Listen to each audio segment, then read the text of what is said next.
Hi, this is Rich from Marvelous Ministries. Today I'm going to share a little bit transparently about myself and my marriage. I got married when I was 34 years old. I'd never had any children or been married before. My wife had been married previously for about 12 years. A very hard, emotional, and physical marriage. In 1996, she was diagnosed with breast cancer. She had 2 children at the time, 2 years and under. And 6 months later, her first husband abandoned her and went and started a new life. 1 month after her divorce, in 1999 finalized, she was diagnosed with a second bout of cancer. It was now metastatic breast cancer. And she had another surgery, no chemo this time, and then she had more radiation. That's my first memory of her, was the day she came into the church parking lot after being told she had cancer again. I had vowed at 20 years old, before I was a Christian, that I would never date again. I was dating, looking for somebody to love me. I never felt like I was loved in my own home. Before I was 13, I was told my birth story, and I was an unplanned pregnancy.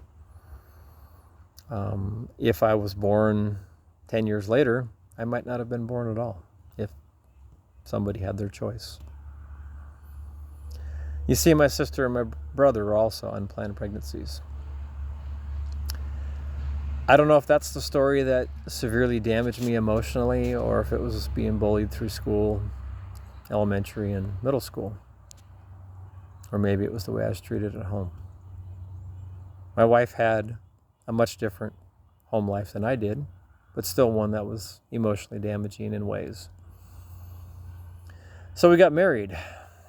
The way that happened was I drove by a church that was 7 blocks from where I was living. I'd been bouncing around since I became a Christian in 1994. I've always been somebody who's had to do things on his own. I didn't have anybody I felt I could trust, that I knew loved me, and I could trust them for advice and to teach me and to show me things that I needed to learn. And so most of my things in life I've learned myself, from how to fix anything in a house, car repairs, anything without a brain, a heartbeat, or emotions. I'm pretty good with. The other things that walk around and talk and have their own free will, I really struggle at. So, the end of 1999, I was working at a church part-time. It's supposed to be 10 hours a week. I was doing about 30 as a maintenance person,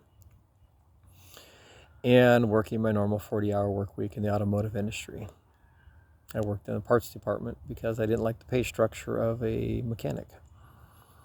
I mean, if you had somebody tell you that, yeah, the job normally pays 5 hours, but I gave it away. You're doing it for free, and you don't get paid. I just wouldn't work well with that. But at the end of 1999, I went down on a trip. It was a pastor's conference down in Florida. First time I ever went to Florida. And I went down, and I was the one that rented the car from where we landed and drove to this event. I was one of 4 guys sharing a room, 2 in each bed. I was sharing a bed with the youth pastor, and I said, okay, I run warm, so you sleep under the sheets. I'll be under just the top cover, and everything will be great. And I slid my arm over the first night we were sleeping there, and I felt skin, and I'm like, I felt skin, you're not under the sheets. A little humor there. But across the hall, there was this blonde single mother of 2 that I had a first memory of her when she was diagnosed with cancer the second time. But I wasn't interested in dating. I vowed at 20 I'd never date again, not knowing what a vow was. It was a promise I made that I would never break. Well, I broke it after I got married. But how we got married was during this trip, a friend of mine was interested in starting a dating relationship with her. I wasn't paying much attention because it wasn't on my radar. I was just the chauffeur. But during this trip, while my friend was trying to start a dating relationship with her, I was taking care of her better than he was. And I had no intention of dating. I was not interested. It was not on the radar. But she would make an announcement or some sort of a comment that let me know that she needed to have food. And she was getting a little shaky. So something about her body, the way it worked, I don't know if it was thyroid or if it was her being rather thin or what, but I was quite attentive to that.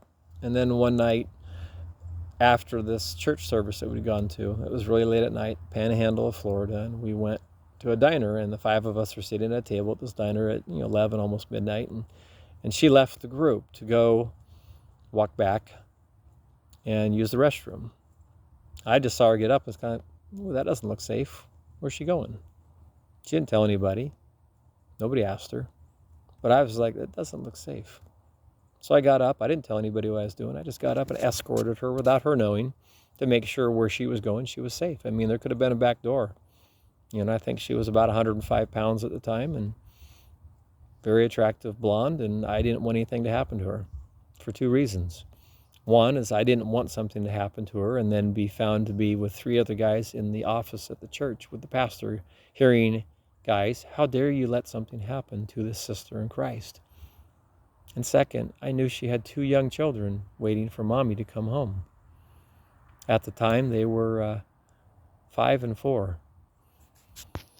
And so I escorted her and made sure she was safe. And a funny side note is I've never been a public singer. Before the fall of 2020, when God finally removed that vow that I had made, I was terrified and insecure to sing. Well, since then, I'm singing every day to deal with the heartache and pain of what's gone on in my life since I was rear-ended, suffering a traumatic brain injury, permanent whiplash damage to my neck and spine, nerve damage, arthritis in my neck, and my life crumbling apart. You could almost compare me to Job, but not quite that bad. I've lost my 32-year plus career in the automotive industry, at least the one I had where I thought I was going to retire. I've lost the love of my wife and the love of my children. We've been separated twice since I was rear-ended, only finding out about my brain injury in 2022, 3.5 years after the accident, or collision, whatever you want to call it. The young lady that hit me was a distracted driver, but God's sovereign. He got me here for a reason. And now I'm making videos, and now I'm singing on my other channel. I even tried out for America's Got Talent singing. Didn't make it for 2022, but auditions are open for 2023. But during this process, I'm out there in Florida, waiting outside the restroom, making sure she's safe. Had no interest in dating, not even interested in her. I think even after the trip, my friend was asking me if I was interested or not. I was like, shaking my head, nope. I mean, I think even before then, the pastor had tried to set me up with 4 different women from the church. He didn't know about my vow yet. Instantly, I rejected every single one. I said, I'm not dating. I don't want it. Nope. I rejected every single one, and she was one of them. It's pretty funny. Because October 14th, 2000, we got married. I had an instant family. But before we got to that point, I'm outside this restroom in this diner. It's pretty secluded. Nobody's around. I'm hearing Journey playing on the speaker above my head, and I kind of metaphorically let my Steve Perry hair down, and I'm quietly singing until the bathroom door started to move, and I instantly went mute. It's like, yep. And she came out, and she's like, why is the car guy out here? And he's singing, and inside I'm screaming, no, she heard me. It's like so embarrassed. Oh, it's so funny. So I went back and joined the group. Thought nothing of it, finished the trip and so forth. I think at Christmas time, I was hanging her Christmas lights on her house. I'd always knock on the front door, and then I'd go into the garage and meet her there and do whatever I was doing. I mean, I'd take care of her car, put oil in her car. I kind of had an unofficial car repair ministry for widows and single moms and people that were struggling financially. And now that's kind of turned into my full-time thing. But back then, I think it was like, because we were serving in the church. She was on worship team and teaching Sunday school. I was doing maintenance and helping people in the church with car repairs and things like that. And I don't know how I ended up on worship team, because she was on worship team. She was doing keyboard, and she's very good at harmonies, even though her name's Melody. Little side note, she sent in, this is out of order, but she sent in a story, 250 words or less, to Matthew West when he went out in his cabin to write songs for the Storytellers albums. And he wrote a song about her story, which is Survivors. It tells about the time from 1996 up until 1999, August of 99, about her diagnosis of cancer and what her life's been like and the struggles that she's been through.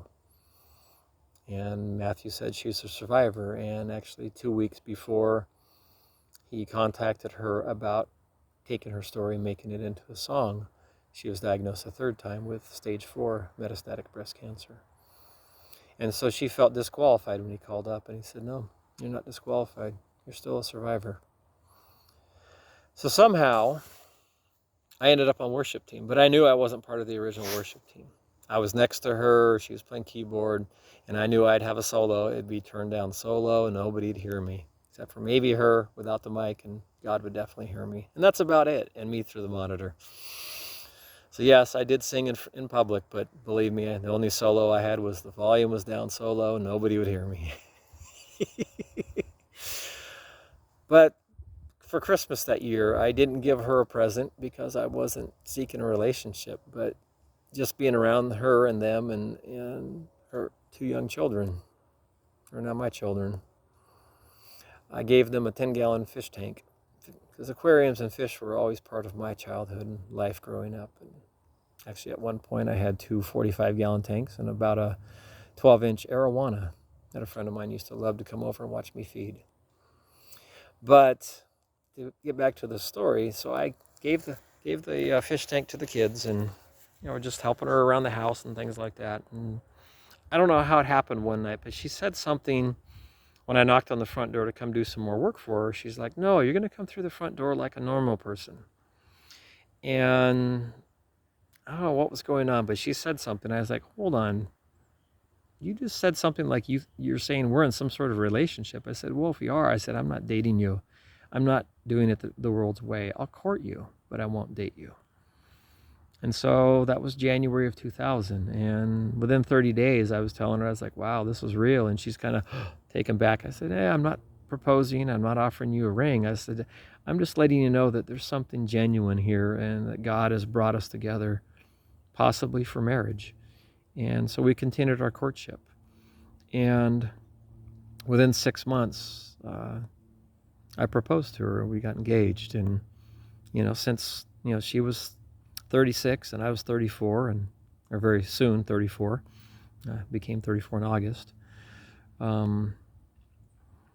We decided to get married fairly soon.